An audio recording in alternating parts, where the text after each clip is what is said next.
এটি নাকি অলস ঘরের প্রধান কার্যালয়। শুনতে অদ্ভুত মনে হলেও ঝিনাইদহের কালীগঞ্জ উপজেলার বুজরুক মন্দিয়া গ্রামে ঢুকতেই চোখে পড়ে এই সাইনবোর্ড টানানো ঘরটি।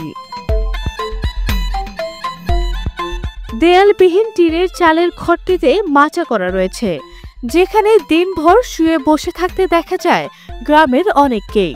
যারা এখানে অলস সময় কাটাচ্ছেন তারা বলছেন গ্রামের অধিকাংশ মানুষ এখানে শুয়ে বসে সময় পার করেন। কেউ মোবাইলে ফেসবুকিং করেন, কেউ ফোনে কথা বলেন। কিছুই করার না থাকলে নিজেরা মেতে ওঠেন খোশ গল্পে। এই ঘরটা তারাই বসবে যারা একমাত্র অলস।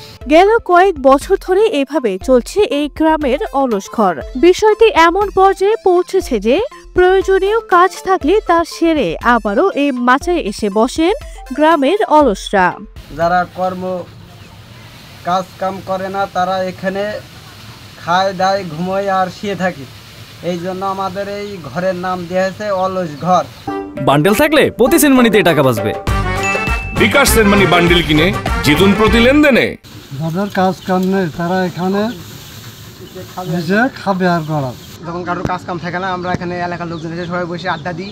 ছেলেমেয়ে আছে অলস ঘর তৈরি করেছে, আমরা পাড়ার লোক রেগুলার বসি। এই অলস ঘরে আমরা প্রতিনিয়ত বসি এবং অন্য মানুষে এসে বসে, সবাই বসি গ্রামের লোক।